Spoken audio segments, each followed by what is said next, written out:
Hello guys. सो अभी थे alkanes के इंट्रोडक्टरी पार्ट अपन ने देखा था, जिसमें अपन ने जनरल इंफॉर्मेशन इंट्रोडक्शन देखा, उसके बाद क्लासिफिकेशन देखा और उसके बाद स्ट्रक्चर देखा।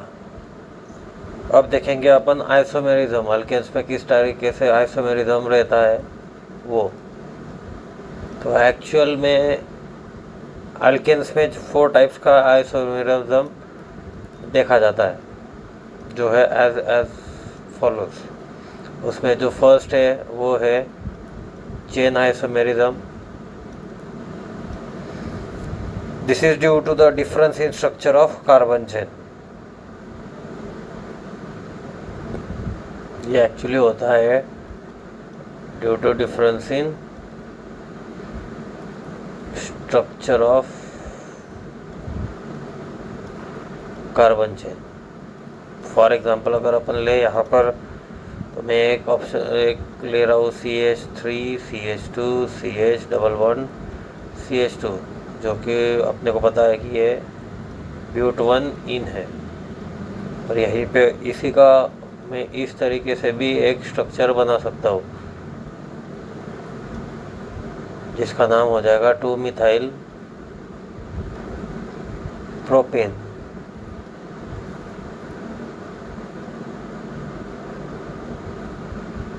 तो ये एक आइसोमेरिज्म अल्केन्स फॉलो करते हैं।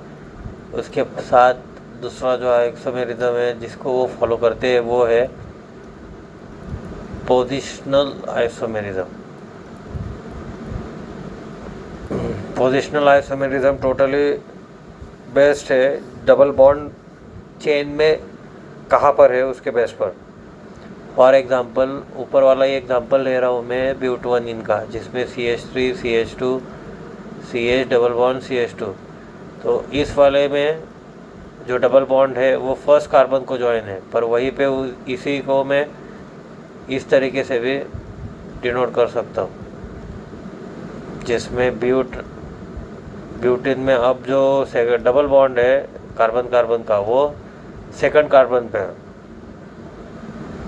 And this isomerism is called as positional isomerism या फिर पोजिशन आइसोमेरिज्म। Position isomerism. उसके बाद थर्ड जो है वो है फंक्शनल आइसोमेरिज्म।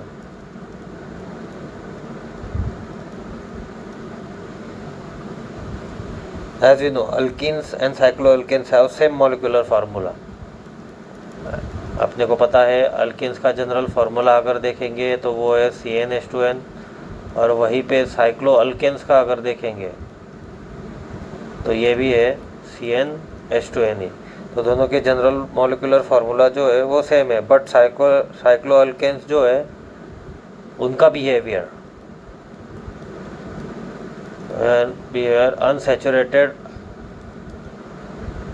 या फिर अल्केन्स के बराबर नहीं रहता।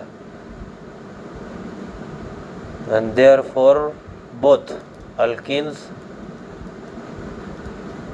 And cycloalkanes are called as functional isomers.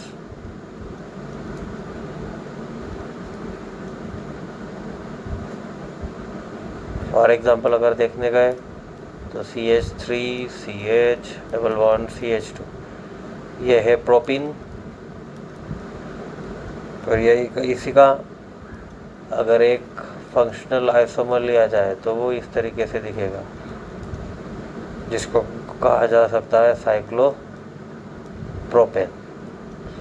जिनमें अगर मॉलिक्यूलर फार्मूला अगर देखा जाए तो दोनों का सेम है C3H6, बट उनका स्ट्रक्चर डिफरेंट है, और उनके स्ट्रक्चर डिफरेंट होने के कारण फंक्शन भी डिफरेंट है, उसके कारण उनको फंक्शनल आइसोमेरिज्म कहा जा सकता है।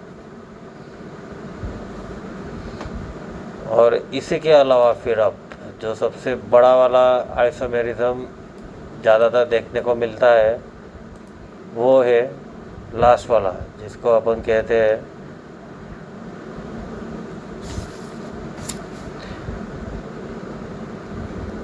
जियोमेट्रिकल आइसोमेरिज्म,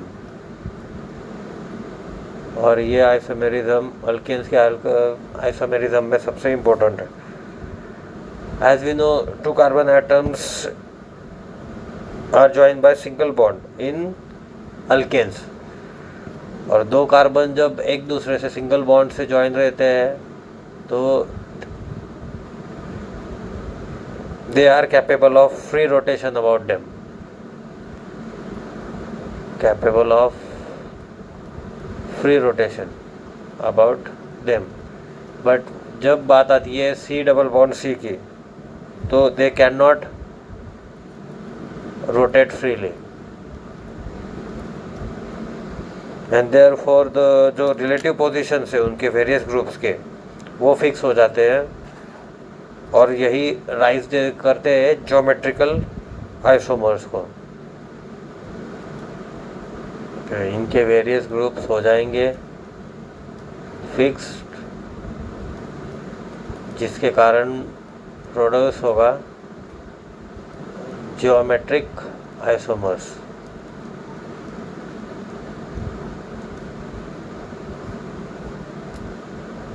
अब ऐसे कंपाउंड जो ज्योमेट्रिकल आइसोमेरिज्म को फॉलो करते हैं, उनके सबसे इम्पोर्टेंट जो क्वालिटीज़ है वो है कि they possess same structural formula,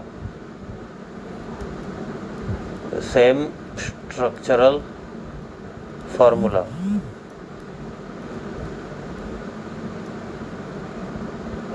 but differ in special arrangement,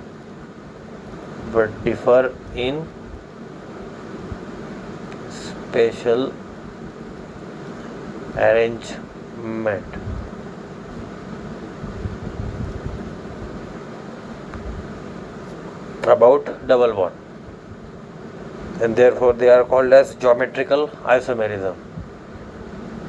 उनका और एक नाम है जिसको कहा जाता है सिस ट्रांस आइसोमेरिज्म। अब what is mean by cis trans isomerism, तो वो देख लेते हैं।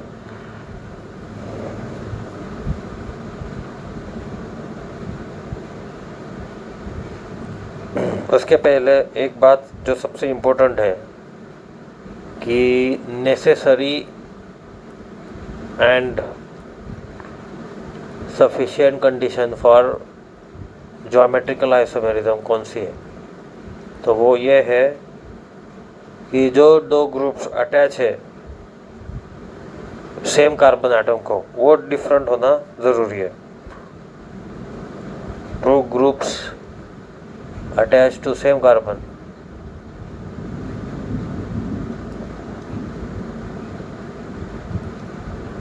must be different।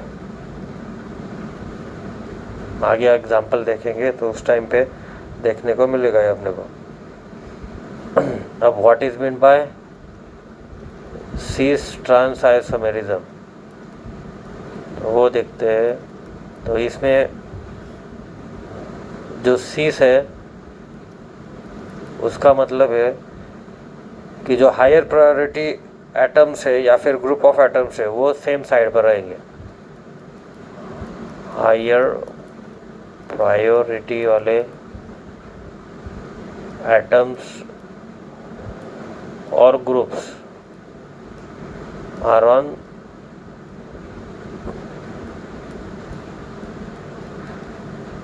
Same side of double bond. वहीं पे ट्रांस का मीनिंग रहता है कि जो हायर प्रायोरिटी एटम्स और ग्रुप्स है they will be on opposite side of double bond. कैसे, तो एग्जांपल देखते हैं।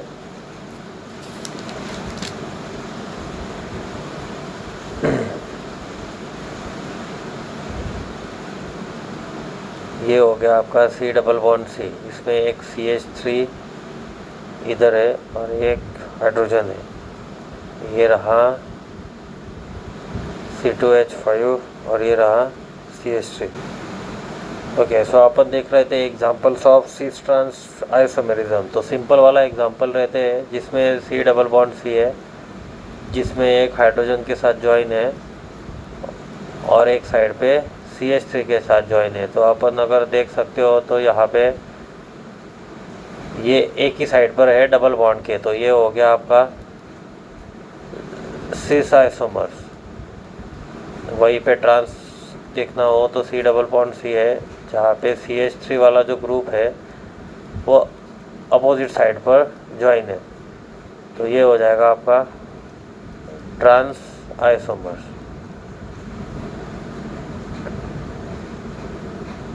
तो इस तरीके से सीस एंड ट्रांस आइसोमर्स आपको एग्जाम्पल के थ्रू देखे जाते हैं। अब इसमें क्वेश्चन आता है सिर्फ कि कौन सा एटम या फिर कौन से ग्रुप ऑफ एटम्स को हायर प्रायोरिटी दे। तो अपना नेक्स्ट जो पॉइंट है वो वही है कि how to determine higher priority atoms और ग्रुप।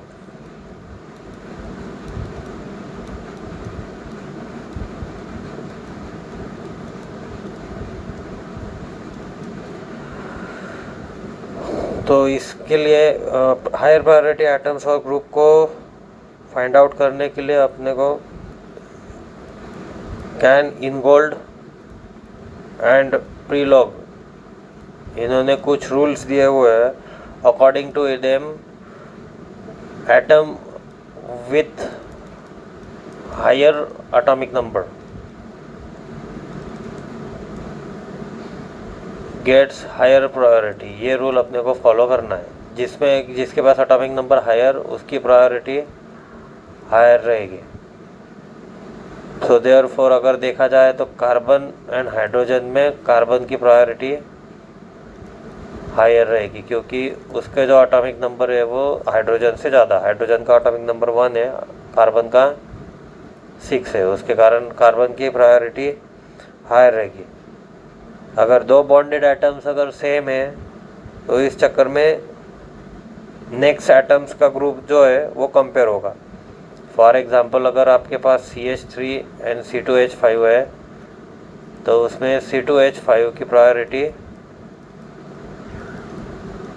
हायर रहेगी, बिकॉज अगर कंपैरिजन के लिए जाए तो इथाइल ग्रुप में नेक्स्ट एटम कार्बन है फर्स्ट कार्बन के बाद, पर वहीं पे अगर CH3 में जाए तो कार्बन के बाद अगला एटम हाइड्रोजन है, जिसमें फिर कार्बन की प्रायोरिटी हायर है, इसलिए फिर C2H5 will get higher priority.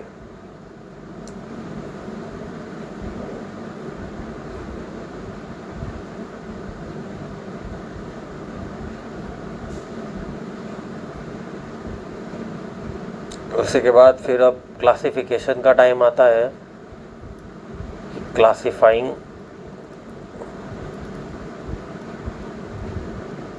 Geometrical isomers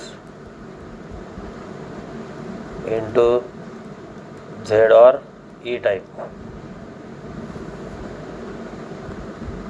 सो ये सबसे इजी वाला पार्ट है।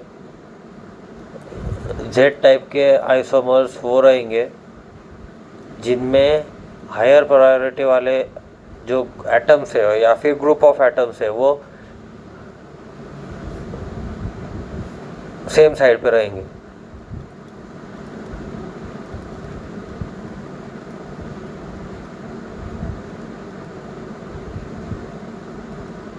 वहीं पे E टाइप आइसोमर्स वो रहेंगे जिसमें हायर प्रायोरिटी एटम्स हम अपोजिट साइड पे रहेंगे।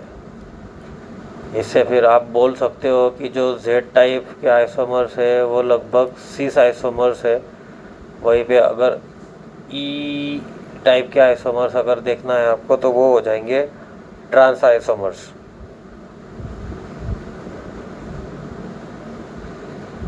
अगर इन्हीं का अगर बनाया जाए एक जनरल स्ट्रक्चर तो वो इस तरीके से दिखेगा। आप कुछ मान लेते हैं कि HP लिखा हुआ हो तो वो रहेगी हाई प्रायोरिटी, और L.P. लिखा हुआ हो तो वो रहेगी लो प्रायोरिटी। तो अगर कार्बन डबल बॉन्ड कार्बन है और यहाँ पे हाई प्रायोरिटी और इधर भी हाई प्रायोरिटी, ये लो प्रायोरिटी अगर हो तो इस टाइप का हो तो ये रहेगा Z आइसोमर्स।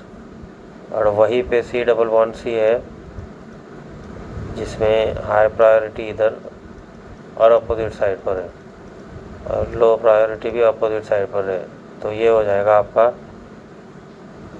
E टाइप का आइसोमर्स या फिर E isomer we can say them. Okay, so ये था आपका ज्योमेट्रिकल आइसोमरिज्म जिसमें सिस ट्रांस आइसोमरिज्म आपको देखना है।